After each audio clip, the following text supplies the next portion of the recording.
If you're a homeschool mom and you're looking to feel more balanced in all the different elements of your life, then this is for you. Every Tuesday at 1 p.m. Pacific Standard Time, I offer space, coaching ideas, or homeschool mom conversations with other homeschool moms who are serving in the homeschool community. And my goal is to support you to shed what's not working, to stop pushing through, and to live authentically and aligned in your homeschool mom life. So today's conversation is about balance. Now, if you know anything about me and you listen to my podcast, Homeschool Mama Self-Care, or see anything that I write online, you'll know that I don't actually believe in balance. I mean, it's a scientific principle, but it isn't something to be achieved in the mom life. There are just so many things that we can do in a day, and there's always one more thing we think we need to do. And certainly there are little voices requiring us or asking us to address the things that need to be done for them. And some of them really are a requirement in this moment. Mommy, can you please help me? My doggy ran away, or I can't tie up my shoes, or I don't know how to wipe my bum, or all the things. So there are moments, no question, that require us to pivot and respond to the little voices around us. However, we include so many things in our lives, it isn't physically possible to keep it all in balance. We have to decide what really matters, as I shared a couple of weeks ago in this conversation here. If we haven't already met, I'm Teresa. I'm the certified life coach, graduated homeschool mom of 4 kids, and I really have a passion to serve other homeschool moms to help them align with who they really are to the activities that they participate in from day to day. All the roles they play, all the things they choose to put in their day or agree to include in their day because someone else wanted them to include it. So I'm here to help you align your practical activities with your day-to-day, recognizing you have 24 hours like the rest of us. Only 24 hours. You get to decide what to include in those 24 hours.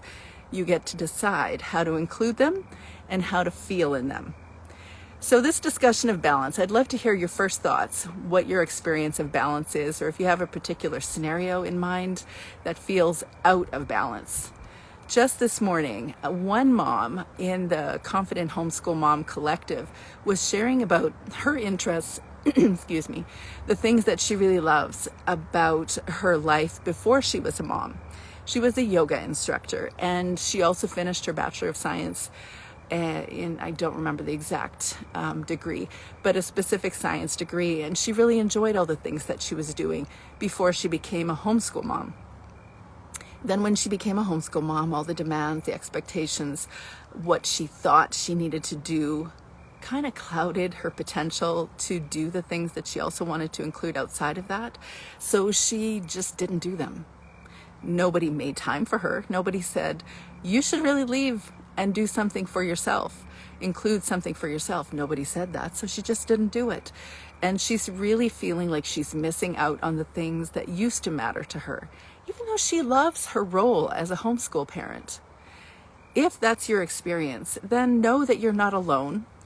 In fact, I think I shared in the stories today about a homeschool mom that worked with me who is a mom of 4 kids. She's been homeschooling for almost 2 decades, and her youngest is a son, and she was explaining how she feels like her youngest really didn't get the same education as the other kids because she was more motivated and present in her homeschool experience in the first few kids. She was talking about balance.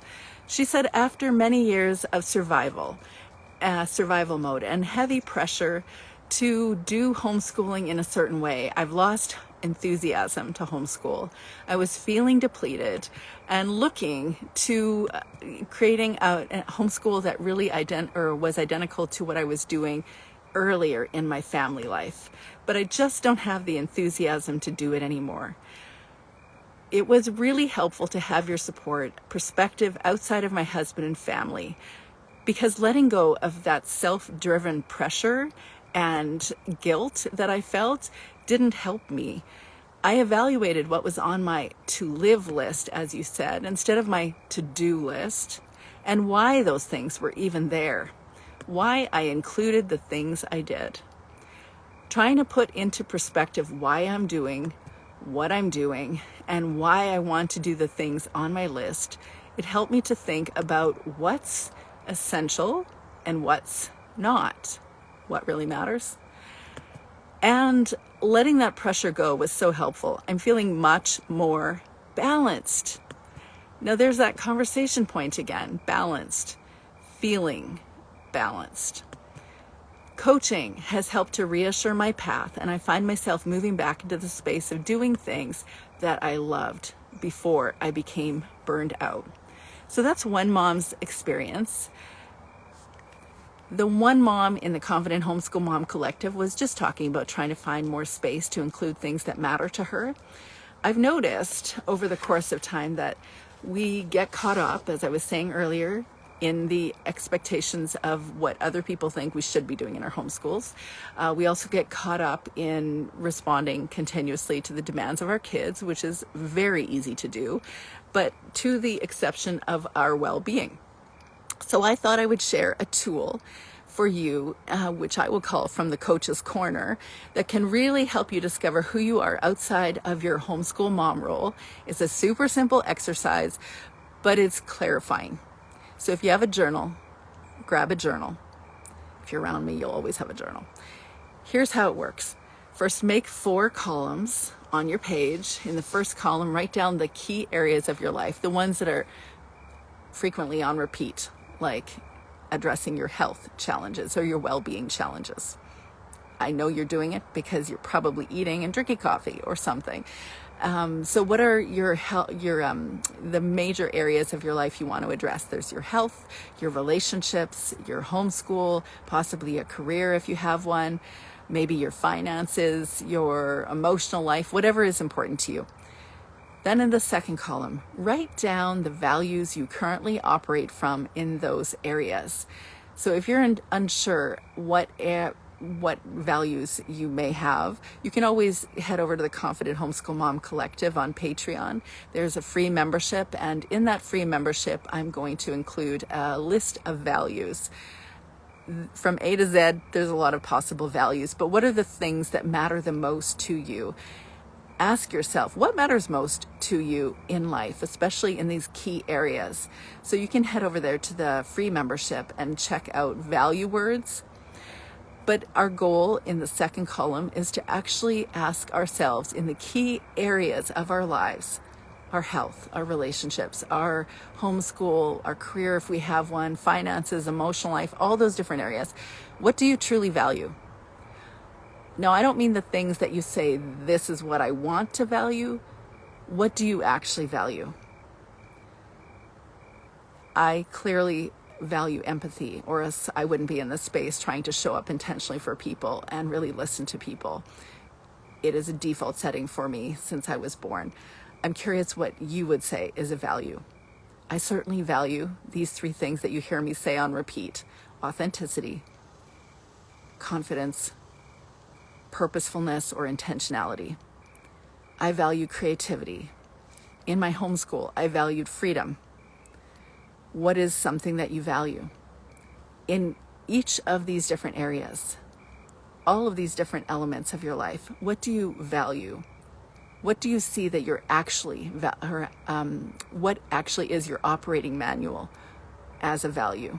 Not the things you're saying you value, but the things you show or reveal that you truly value. Now, in the third column, you can ask yourself, how do I feel about these areas of my life? What challenges am I facing presently in these areas? Look at it honestly and say, like for an example, in the podcast episode that I released today, I shared that I value self-compassion in my health. I share the story about having learned that I had cataracts, which, if you can imagine, is kind of young. And these glasses here are just reading glasses. I actually have remarkable long-term vision now, or long-distance vision, and I did not my entire life. But for a while there, we didn't know what was going on. Discovered that though I be young, I had cataracts. I also at the same time skipped a couple steps when I was walking down the stairs, and I sprained my ankle significantly so that I had to be in a cast boot. At the same time, I could not walk to the kitchen. I also could not read a book. So I couldn't exercise. I had a hard time doing yoga or doing work on the mat, because my foot was in a cast boot or a boot cast. And I also couldn't read. I couldn't sit to read at the same time. And I can probably you identify, you've had some health challenges at different times, but it was pretty frustrating.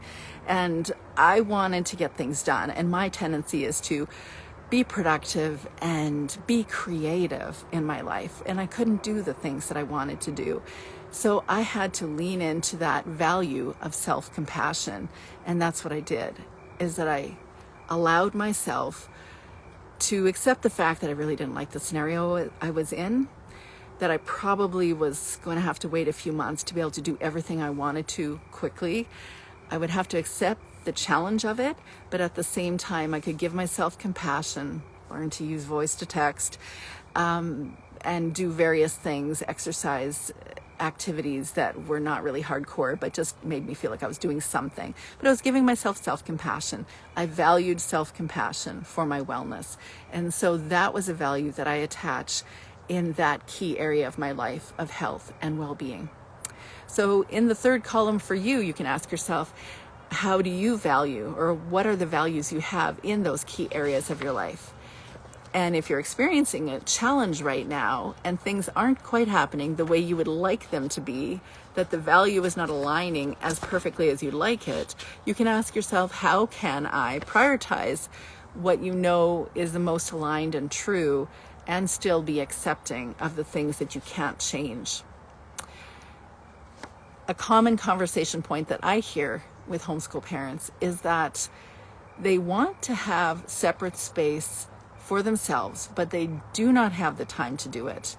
And I know this to be true because this was my experience as well. And there's a reason why I even went into this coaching path. And it was definitely that reason, that I didn't have enough time for myself and I wasn't looking after myself.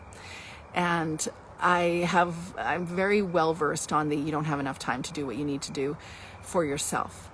But I want to just challenge it and put it out there as a thought that you need to consider who you are and what you need, because that's what they were designed to do. And they're going to go live their lives on their own terms. But also, though you be a homeschool mom and you have loads of responsibilities and you want to be doing what you're doing, you also are a separate person outside of that. You are not just a homeschool mom. You are a person outside of that. And who you are and who I am and who all the different homeschool moms all the different people represent different experiences in life. They've come to their homeschool mom role for different reasons. They do what they do for different reasons. They value different things. We value different extracurricular activities. We value different curriculum. We value all the different things that we do because we're different people. We have different educational backgrounds. We have different, extracurricular backgrounds ourselves. We're all very different people. We're here on the planet. We're called here to be here for a reason. And though we are very much here to be our children's mother or children's parent, we are also here for other reasons. And we get really clear on that when they leave home. But also, you are a separate person even now, even though your kids are at home. So how can you nurture you beyond that role of homeschool? I'm curious what you would say. What are you doing for yourself right now that doesn't have anything to do with it? Okay, between you and me, if someone had come to me to share what I just said way back in the day, I'd be like, why? I want to be a homeschool mom. This is why I'm doing what I'm doing. I want to be this. I want to be fully available. I want to be fully connected. I want to do all these interesting things with my kids. I want to learn with my kids. I am fully present and here, and this is all that I need. And I get that. I would not have agreed, even with my words right now, I would not have agreed to it 20 years ago. I would have said, I'm fine. I can just be homeschool mom. But I want to challenge you to think of yourself as a separate person outside of that. Because you know what happens when you do? You take care of yourself. You develop your own interests and show your kids that your interests, your pursuits, your entrepreneurial ideas or your creative ideas, that they matter. And they do. They matter just as much as the children in our homes. That's why I'm here, to remind you that you matter too. You have needs too, because I know you're a human too. Hard to believe sometimes that we also should be honoring our own needs, because we've got all these voices around us requesting help or encouragement or, whatever they ask. But there's always other people's voices asking us to help them and to do things for them. And that's exactly what we should be doing, because we are mothers and that's what we want to be doing. But you matter too. You are a human too. You need to pursue your interests. You need to follow your curiosities or your rabbit trails. You need to have a seat at the homeschool table too. So what can you do to include time for you? In our pursuit of homeschooling, our various reasons for pursuing homeschooling, our various values that undergird our homeschool choice, we need to remember that we are part of the homeschool mix too. So when you're writing down your values for all these key areas in your life, ask yourself if you're including you. How do you feel about you taking care of you and your needs? I'm curious what you would say. I'm sure that there are a few homeschool moms that say, you know what, I am advocating for myself. I'm doing things for myself. I'm taking care of me. I am still including the interest that I have in these small moments of my week. I am doing things to take care of me too. And I applaud you for doing that. You're a great example for the rest of us who have a really hard time not doing that, because we need to take care of us, and we need to see that we are separate humans just like our kids, and we need to follow our curiosities too. So in the fourth column, ask yourself or reflect on what the desire is for you in each of these key areas that we spoke about: the health, the relationships, your homeschool, your career if you have one, finances, emotional life. In each of those key areas, ask yourself, are you achieving what you want in each of those things? Are you working toward those things? Not, is it complete? Is it done? Are you always doing it exactly as you want to? That's not what I'm asking. I'm saying, are you working toward those things? In each of those key areas, ask yourself, are you actually working towards the things that matter to you? What is your ideal outcome on all those different areas of your life? What kind of person are you looking to be? How do you actually want to show up in each of those key areas so that you're living more deeply and truly into those values? This exercise can help you get more clear on what actually matters to you and why. It can help you align your values with your practical daily activities, where things don't quite feel on, they feel imbalanced. And most importantly, it helps you to clarify how you can invest more time into things that matters. Because you're going to be doing this for the homeschool long term. If that's your goal, you need to include you. It's not an option. It's a requirement. If you don't want to burn out, if you don't want to be overwhelmed, if you want to enjoy this homeschool mom life, you need to include you.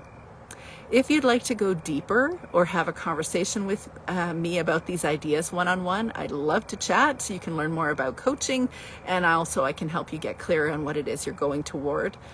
Or you could join me this Friday, make that Decrease Their Homeschool Mom Happiness. Just ask me for the registration link and I'll grab it for you. Also, I just want to remind you that being a homeschool mom, being an overwhelmed homeschool mom at times is par for the territory. It's a very common experience. If you're not experiencing it or you've never experienced it, count yourself unusual. You are alone if you've never felt overwhelmed or challenged by balancing all the things. But you are not alone if you are feeling imbalanced. You are not feeling alone, or you're not alone if you're feeling overwhelmed at times. You're definitely not alone. You have many friends. Being a homeschool mom is a part of the homeschool family. Like, you are a separate person inside your family, and you matter as much as every other person in your family. And I know there is more to you being a homeschool mom, though it be a beautiful life. And it gives you so many opportunities to spend with your kids and build connection points and beautiful memories, and like really just have a new education, a refreshed education, or a first-time education if you weren't paying attention the first time like me. It's a beautiful life, but you are more than a homeschool mom. If you'd like to share your thoughts or comments, I'd love to hear. Just throw them down below. I encourage you to include you this week. Have a beautiful week.